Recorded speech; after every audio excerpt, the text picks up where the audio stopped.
Now, KK.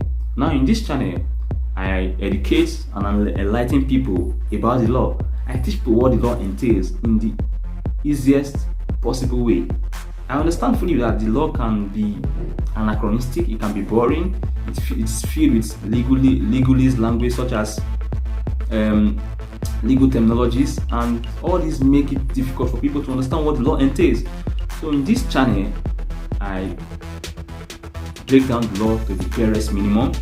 I teach with illustrations, with true life stories on what law entails. Okay, I avoid legal jargons, legal terminology, so that I can be able to pass across my message to people in the possible easiest way. So this is what I do. Alright, so today I'll be talking about the risks the business stands to face when it has not been incorporated. Okay, now I will start with a story. Sometime in 1897 in UK, there was a man called Aaron Salomon. So Aaron Salomon was a sole proprietor who owns a business. His business was the fact that he produces shoes for people, produces shoes or boots. At the time, he wanted to take his business to the next level by registering it as a company, a limited liability company. So what he did, he, together with his family members, comprising of 4 boys, 1 daughter and his wife, all came together and formed a company known as A. Salomon and Co. Limited. Okay, that was the name of the company they formed. Now, Salomon was the major shareholder due to the fact that he has the highest share in the company. Salomon subsequently sold his business. He sold his sole proprietorship business to the company for £39,000. Okay, and he became the highest shareholder of the company. As time goes on, the company faced several challenges as a result of decline in patronage, and the company ran with debts. The major issue was who was to pay first in the company, who was to be paid first. That was the major issue in the company, the major contention. So as time goes on, the matter was taken to court. It was taken to the High Court. Okay, it was taken to the High Court due to the fact that if Salomon, being the major shareholder, was to be paid first, other people that were other creditors may not receive anything because Salomon's share was the highest. So the matter went to court. When it got to the High Court held against Salomon.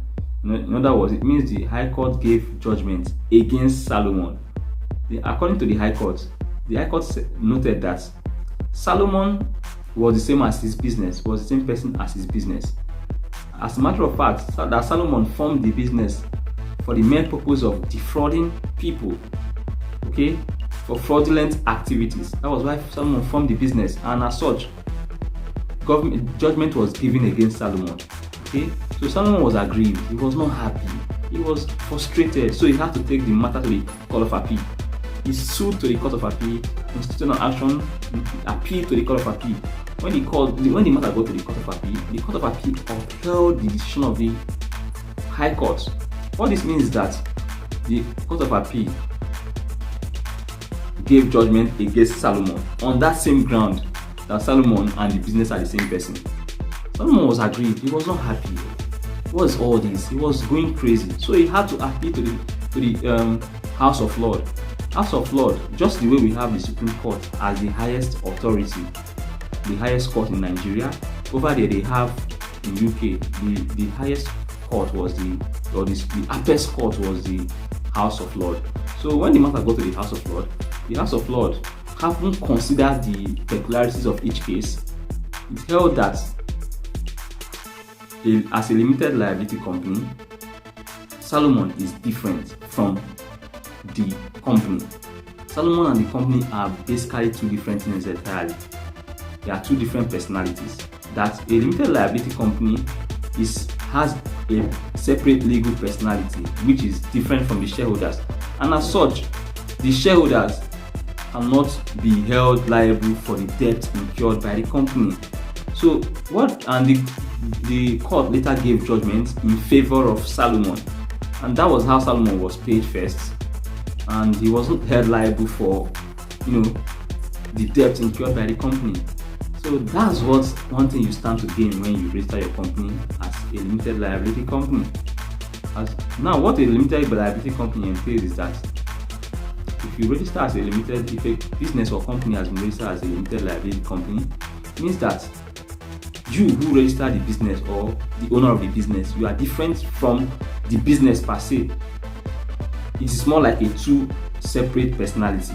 Okay, so any loss incurred by the business or the company will be paid by the company. Any loss, and it will not be brought to your assets or if you, let's say for instance, you have cars, you have money in the banks, you have buildings. The debt of the company will not affect those assets you have. Okay, so that's what it entails. Your liability is only limited to the number of shares you have contributed in the company. That's it. That's one peculiarity about this limited liability company.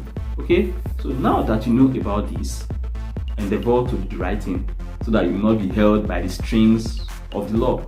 Alright, and remember that ignorance of the law is not an excuse.